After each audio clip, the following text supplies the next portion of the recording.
Vandaag op Aruba. Vandaag hebben we onze klantendag. Wij noemen dat de Avos Open. Avos Open is bedoeld voor bestaande klanten die met ons product werken. En wij laten hun zien wat in een nieuwe versie komt of wat in de volgende versies gaat komen. Hele diverse onderwerpen, bestaande functionaliteit uitgebreid, maar ook echt hele nieuwe mooie onderwerpen. En wat wel echt centraal staat is AI. Wij gaan AI echt heel erg concreet toepasbaar maken in ons product. Waar al onze klanten meteen gebruik van kunnen maken. Dus ik verwacht een daverend applaus eigenlijk hopelijk. Er zijn vandaag ruim 200 mensen aanwezig. 2 dagen geleden hadden we ook de Avos Open op Curaçao. Hadden we ook ongeveer 200 mensen aanwezig. Hier ook weer. We zitten hier in Sint-Rietjes. Prachtig mooie locatieomgeving. Klanten zijn echt betrokken bij ons product en ook bij onze mensen. Dat zie ik ook als ze binnenkomen. Er is echt een band tussen onze klanten en ons product en ons bedrijf. En we gaan een fantastische mooie presentatie geven. Dat doe ik niet alleen. Ik doe het met een paar andere collega's natuurlijk, onder andere Rob Koenraad, hij is de manager van ons hier op Aruba.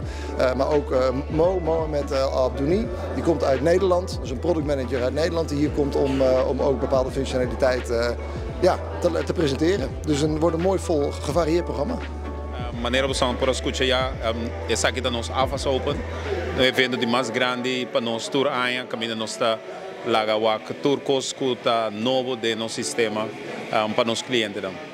Well, anualmente é um momento que nós bem junto dia a parte para cliente banda de lagawak tudo que tem tecnologia, inovação novo de sistema funcionam com um trimestre de trabalho diário.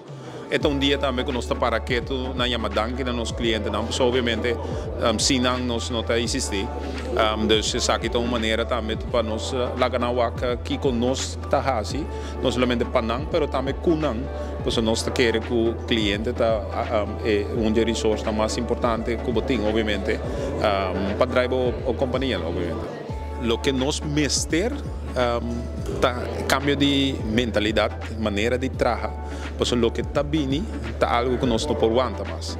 De sentido que se você desenvolver, por exemplo, de AI, Artificial Intelligence, está algo que não pode ter para for reportar mais. Isso também forçar para cambiar a maneira de trabalhar, a maneira de fazer coisas. E de business é algo muito importante.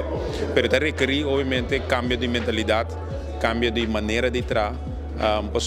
Não necessariamente eu tenho que pensar que isso aqui não vai reemplazar a gente, porque sei, ainda não está por lo pronto, mas sim, é também reemplazar a maneira que você traz, e se você não traz, sim, quando você está escolhendo para trás, lo por reemplazar.